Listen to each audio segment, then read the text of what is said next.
Deməli yoldaşlar, bugünkü mövzumuz psixologiyanın predmeti haqqındadır.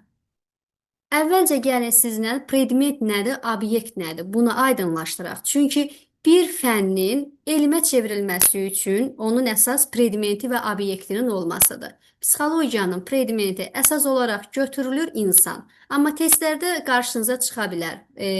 Öncəki illərdə psixoloqların işə qəbul imtahanında da düşmüş bir testdir ki, psixologiyanın obyekti nədir? İnsan, heyvan və canlılar deyə götürülür. Çünki psixologiyanın sahələri var, orada zoopsixologiya var və digər sahələr var ki, orada insanlarla yanaşı heyvanı da psixologiya elminin obyekti olaraq göstərirlər. Yoldaşlar, elmlərin obyekti eyni ola bilər. Məsələn, insanı həm psixologiya öyrənir, həm fiziologiya öyrənir, həm sosiologiya öyrənir, həm tibb öyrənir və fərqli-fərqli sahələr psixologiya kimi insanı öyrənir. Amma predmet nədir? Predmet odur ki, bu elm sahəsi həmin obyektdə nəyi öyrənir? Obyekt deyəndə biz nə öyrənir? Predmet deyəndə obyektdə nəyi öyrənir? Yəni hansı real gerçəkliyi öyrənir?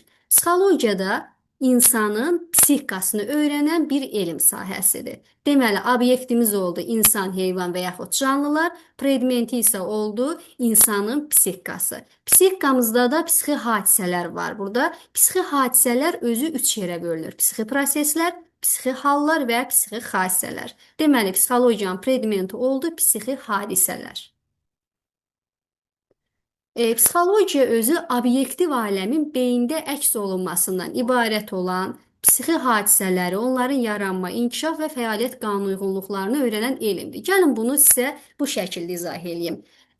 Biz deyirik ki, obyektiv gerçəklik, yəni bizdən asılı olmadan var olan reallıqdan söhbət gedir. Məsələn, siz hal-hazırda dərsə qoşulmusunuz, həm vizual olaraq görürsünüz slaytları, həm məni dinləyirsiniz. Yəni, bu da sizin psixikanıza təsir göstərir. Yəni, baş verən proseslər sizin beyninizdə real olaraq əks olunur və psixologiyada öyrənir ki, nəyə görə, məsələn, Dürdanə xanım vizual olaraq gördüyünü daha yaxşı yadda saxlayır. Aybəniz müəllimə isə eşitdiyini daha yaxşı yadda saxlayır. Yaxud da ki, bir rəng insana nəyə görə pis təsir edir, digərdən yaxşı təsir edir. Yəni, psixologiya elmi əsas öyrənir ki, baş verən obyektiv gerçəklik insan beynində hansı dəyişikliklər yaradır və həmin dəyişikliklər insan psixikasında nə cür əks olunur.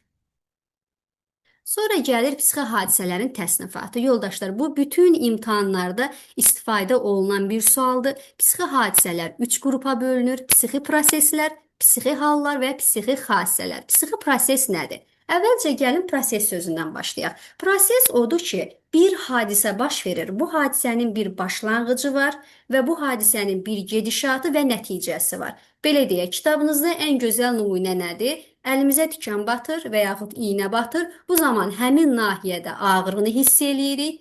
Kimisində 3 dəqiqə, kimisində 5 dəqiqə bu ağrı prosesi davam eləyir və sonra o ağrı prosesi kəsir. Yəni, bir başlanğıc var, gedişat var, nəticə var. Yaxud da ki, saat yarım dərsimizdir. Çalışırsınız ki, ixtiyari diqqətiniz tam olaraq dərsdə olsun. 21:00-da artıq qarşınıza məqsəd qoyursunuz iradəli şəkildə. İdraki funksiyalarınızı bu dərsə cəlb eləyirsiniz və bir proses var. Saat yarım keçir və saat yarımdan sonra qutardı deyirsiniz və tam olaraq rahat bir moda keçirsiniz. Bu psixi proseslərdir. Yəni, proses sözündən götürülmüşdür dediyim kimi. Psixi proseslər özdə 3 cürdür. İdrak prosesləridir, emosional proseslərdir, bir də iradi proseslərdir. İdrak proseslərdə əsas 7-dir. Duyğu, qavrayış, diqqət, hafizə, təfəkkür, təxəyyül və nitq. Bu 7-si bizim idrak prosesimizdir. Bu qədər çətin gördüyünə baxmayın, mən sizə qısa şəkildə onu hazır PDF-də göndərmişəm, rahat şəkildədir. İdrak prosesləri, duyğu bizim idrak proseslərimizin bir giriş qapısıdır. Təfəkkür artıq daha çox inkişaf eləmiş bir formasıdır. Nitq də bütün idrak proseslərində iştirak eləyir. Məsələn, deyirik ki, təfəkkürün inkişafı nitqlə birbaşa bağlıdır. Və bu da bizim oldu idrak proseslərimiz, sonra emosional və iradi proseslər. Çünki bunların hər üçündə prosesdə dediyimiz kimi başlanğıc, gedişat və bir nəticə var.